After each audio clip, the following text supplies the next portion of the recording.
mic. Identify yourself, please.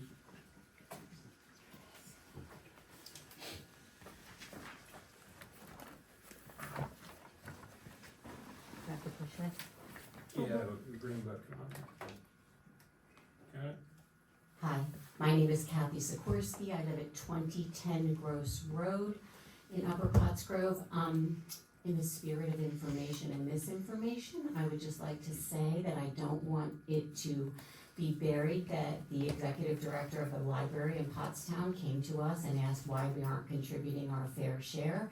And I think there's nothing more than a better informed and educated electorate and constituency, and I think that we should, I haven't seen this on an agenda, and I would like to suggest that we get this on the agenda and that we as a township start to pay our fair share towards the Pottstown Public Library.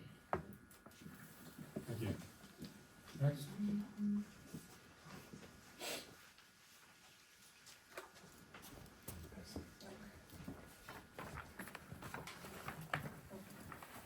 Jim Kapinski, 1958 Yarnell Road, regarding the Heather Place building.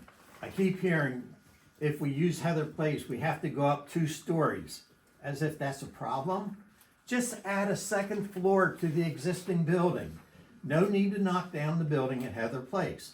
The building has a first floor area of 4,532 square feet, and it's already connected to public water and public sewer. Just add a wood frame second floor with an elevator or stair lift. Now you would have a total of over 9,000 square feet under the same roof of the current building.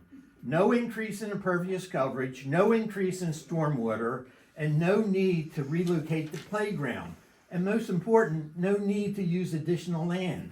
They build multi-story buildings because it reduces the construction of the foundation and the roof structure by 50%, and it takes up 50% less impervious coverage. That's why they primarily build 2-story houses instead of ranch houses today. I would bet that most of you live in a 2-story house. A 2-story building is more efficient because heat rises, and most heat is lost through the ceiling to the roof. More roof area, more heat loss. A 2-story building reduces the cost of running utilities in the building. It has more usable space because the 2-story building has a center core area providing access to the usable areas versus a 1-story building having long hallways providing access to the usable area. Similar to a school building with the long hallways. Regarding future maintenance, it's a lot cheaper to replace a roof which is 50% smaller than a roof on a similar sized building of a 1-story building. The following buildings were renovated versus building new buildings. Former train station in Pottstown renovated into a bank, and now it's a district judge facility. Twin County Construction did that. Former roller mill building in Pottstown renovated into 14 quality apartment units. Twin County Construction did that. Former Hatfield and Shaner appliance building on High and Moser Road renovated into a bank at Twin County Construction, and recently renovated into a marijuana distribution center. Twin County Construction owned and operated by Don's in-laws. They did not build new, they renovated. The former the freight station on Long Hanover Street and the former Kiwi Shoe Polish building, both now occupied by Montgomery County Community College. The former Facera building on Beach Street renovated for art fusion and apartment units. Former New York store on High Street renovated into retail and office. 15 seconds. 1200 High Street, former Pottstown Hospital, multi-tenant office building. That's where my office is. The former visiting nurses building is now being renovated by Lower Pottsgrove Township for their police station and administrative building. Why can't Upper Pottsgrove renovate the building at Heather Place and forget about the smaller farm? And I don't know, is the Upper Pottsgrove Journal an official Upper Pottsgrove document that we're supposed to refer to? Not yet. Thank you. Who's next? Who's next? In the back, please.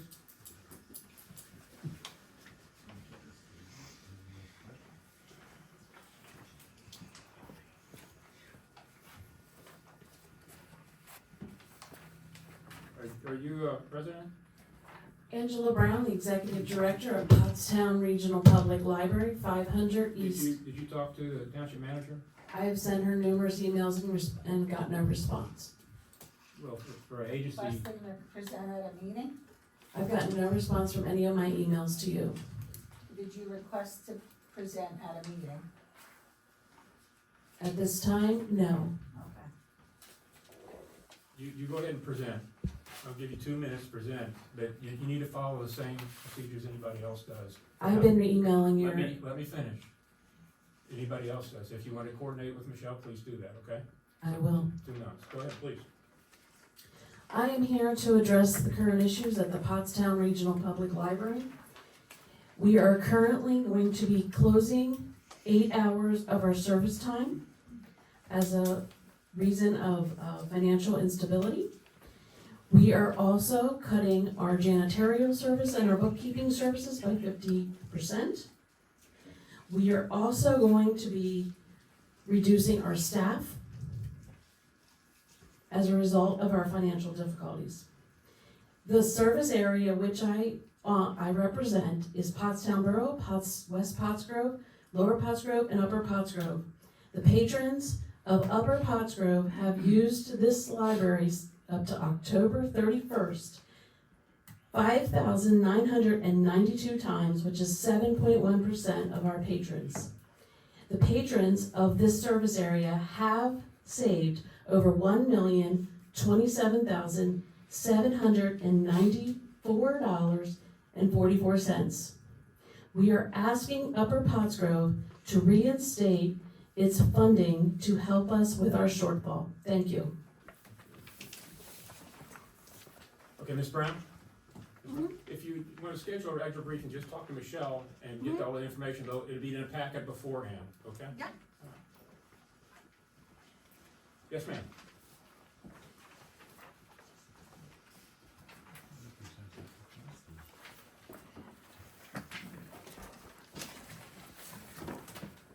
Good evening, thank you for the opportunity to speak this evening. My name is Julie Schneeweis, that's spelled S-C-H-N-E-E-W-E-I-S. I live at 330 Summer Grove Lane in Upper Pottsgrove. I wanted to have my voice heard on the continuing efforts by Artesian to build 400 townhomes practically in our backyard. And I really want it to be heard and made very clear that not just myself, but many of my neighbors also feel the same way as I do. Having them build that many houses in our backyard is unacceptable. Most of us moved here to Upper Pottsgrove because of the charm, because of the space that we have here. We also enjoy the fact that we are not overcrowded. We enjoy the open spaces I already mentioned. We have a lot of wildlife here, which is a joy to see when you're driving to work in the morning and you get to see deer on the side of the road feeding, before they go to bed for the day. And there's just so much joy in having open space around us. In addition to having them build, we would have to suffer another 5 to 10 years of construction on our roads. And right now, I live right next door to Upper Pottsgrove Hunt. They haven't even finished building and settling there yet. In addition to that, there's so many other communities for 55 and older or older active communities in very nearby communities, such as Saratoga, that have not even finished building yet. And how many 55 and older communities do we need to have in a 15-20 mile radius? It's outrageous that they would want to put 400 houses on a little tiny piece of land there and have us have to suffer through that. More noise, more work on the roads, more trucks on the road. It's outrageous that we have to live through that. And I get to get waken up every morning to having bang, bang, bang on a new roof going on the next house that they're putting up. Or a big semi-truck driving down the road, interrupting my day. It's not acceptable way to live. None of us moved here expecting to have that. We moved here because it was charming. It was open space.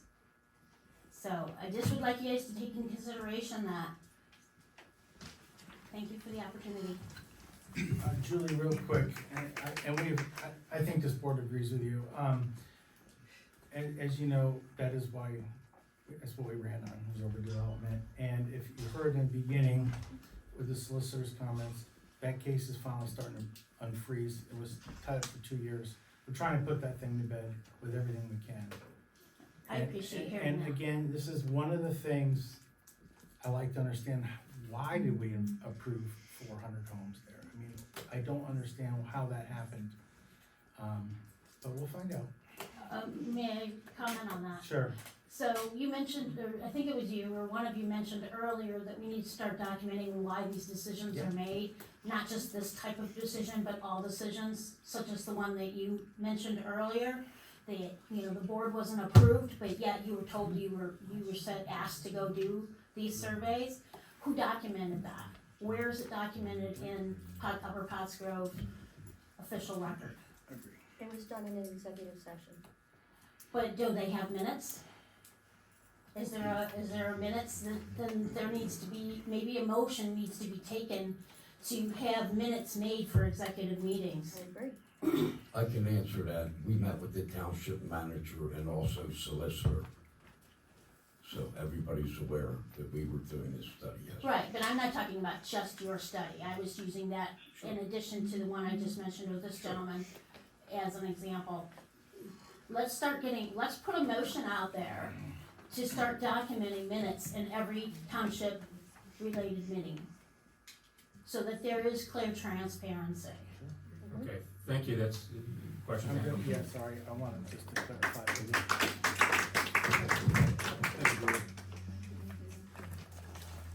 Yes, ma'am.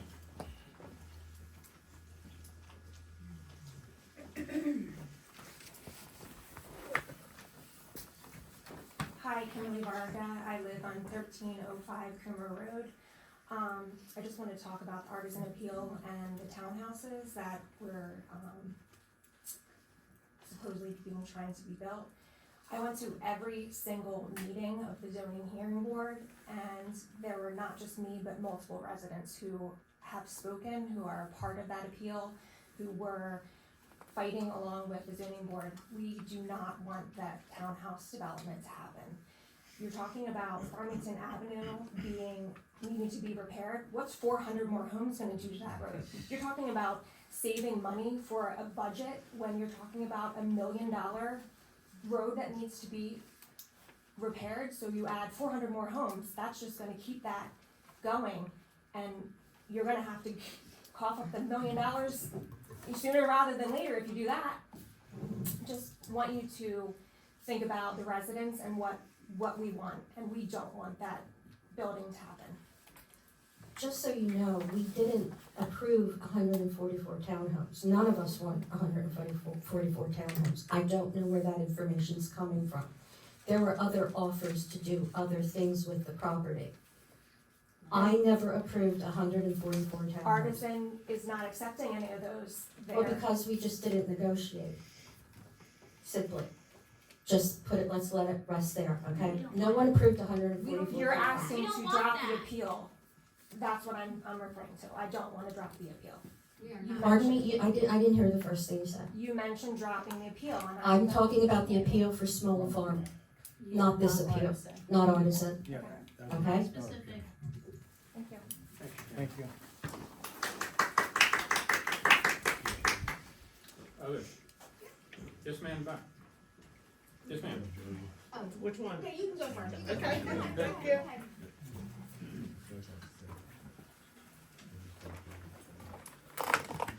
Good evening, I'm Monica Bainbridge, I live at 1724 Farmington Avenue. Not only am I here as a resident, I'm here representing Pottsgrove, Pottstown Little League. And, you know, we've all heard that that is a site for possible township building, so I'm here basically to plead that we keep our baseball fields.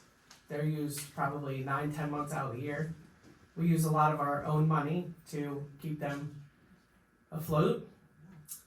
And just wanted to throw that out there. Yes, ma'am.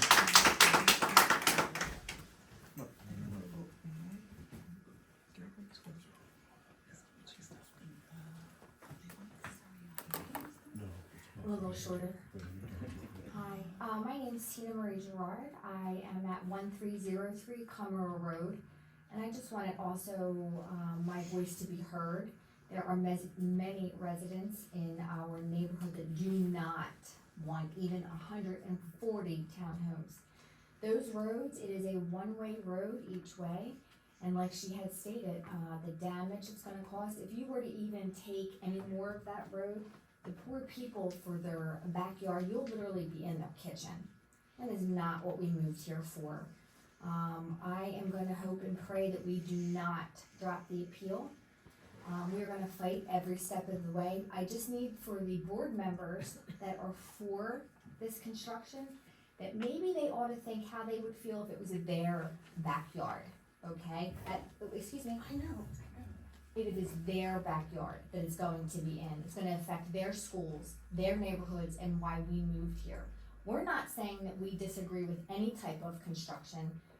400, even 140 townhomes, that is over 200 more cars, that is, and not only, even to say that the houses that Artisan put up to begin with in that 55 is a disgrace. Yes. They are absolutely disgraceful. Okay, I don't even know who would pay $500,000. When you go in, when they have been doing their checks, when they go in before the people that moved in, we know a couple people that did, the walls are crooked, things aren't measuring up, the construction itself is completely shoddy. We do not want that in our backyard. Maybe you all need to think about that for your grandchildren, for children. It's just not acceptable. That's all I want to say. We're gonna fight. Thank you.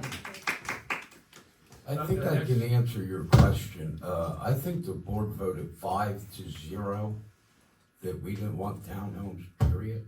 Okay. Well, All of us voted that. I sure hope so. It's on record. I sure It is on record, and I don't know why the misinformation is out there that we're gonna continue with 144 townhomes. And I agree, those homes in Pottsgrove Hunt are terrible because they had to cut back because of all the issues with continuing on with the development. And I knew that was gonna happen, that they were gonna deliver a subpar product. You know, I mean, it's just a result of fighting against this. You have to understand, people can sell their land to whoever they want, that's our right. It was their right to sell the land to the developer for whatever reason they had, and then the developer comes in and tells us what they want to do with it. We don't have as much say over what happens with a developer as people think we do. And this is what happens. We wind up in court, they want variances, we don't give them, waivers, they don't give them. You know, it's just a back and forth thing. You know, I can't explain it any further. We just need to keep fighting because it's in our backyard, so it is going to. I understand that, but it's just not as simple a fix as you may think. Because we can't just say, no, you can't do that. Because they're gonna throw us into court, and the appeal is not for Artisan that I spoke of. The appeal is for Smaller Farm, and not to continue with the appeal for Smaller Farm, because it is already, the whole thing has almost cost $800,000. Okay? So I just want you to know to have the right information. The appeal I spoke of was not to put the municipal complex, not to appeal the judge's decision. Should he reconsider, which I don't think he will, I know you have, people here have a different opinion on that, I do not think he's gonna reconsider, which would put us into appeal. We don't have to appeal if we don't want to, okay? But how long is that gonna take, and how, 9 to 14 months? We're gonna go ahead and move on to the rest of public comments. Trace, I can talk as long as I want. You have to your comments. Come on up, sir.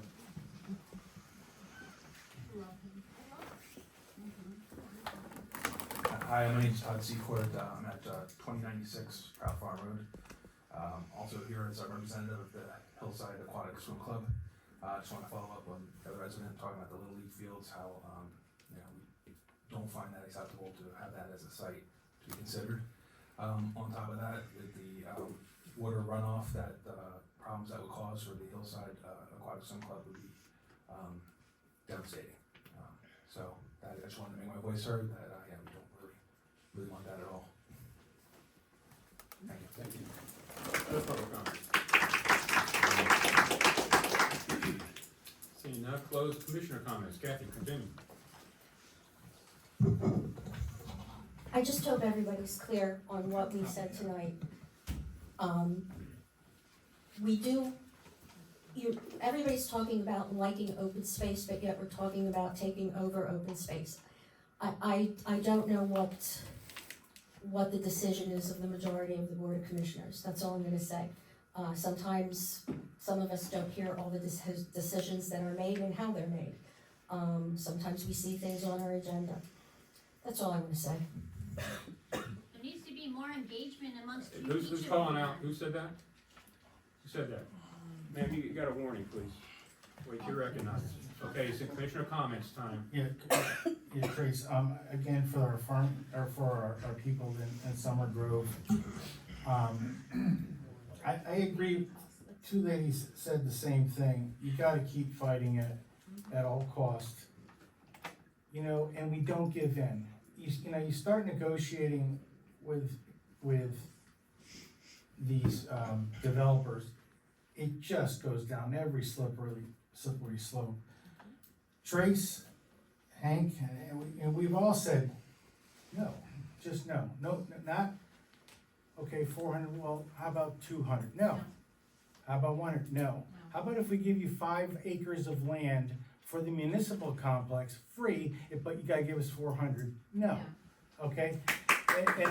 And no is the answer, and I'm going to go down fighting with that, and I think we all are, okay?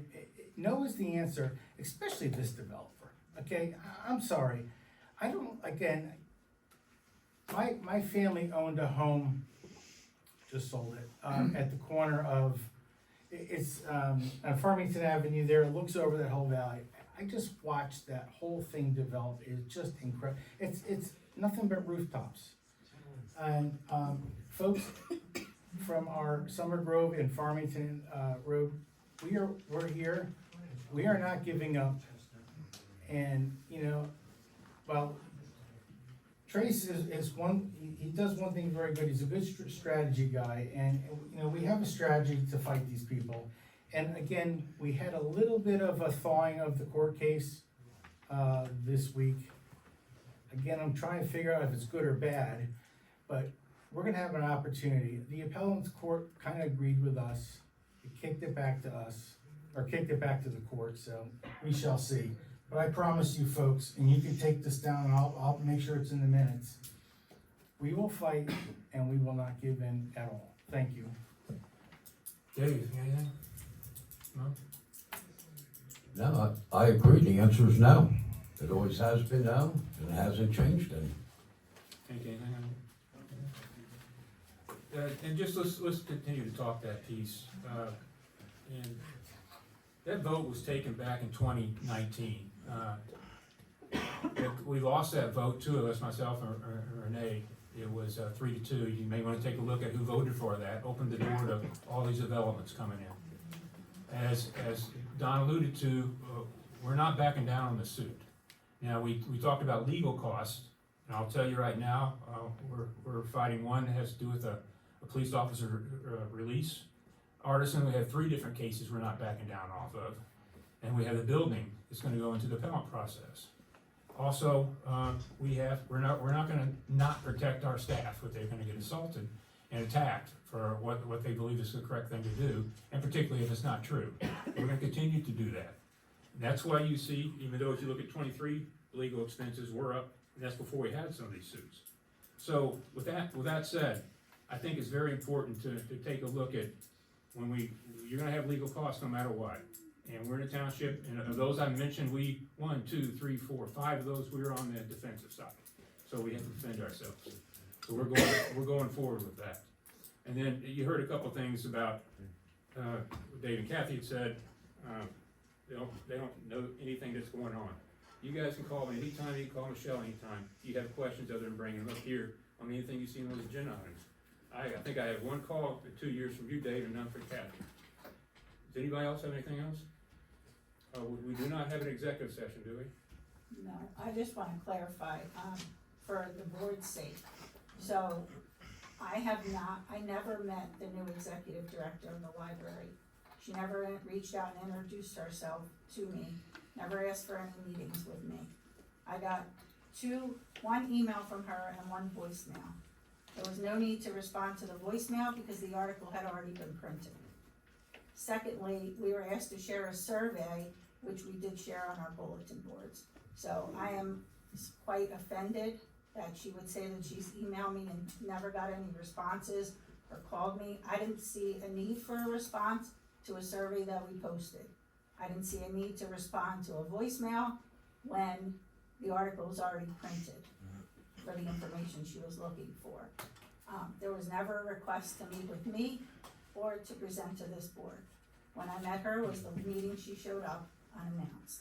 Thank you. Okay, thank you, everybody, we are adjourned.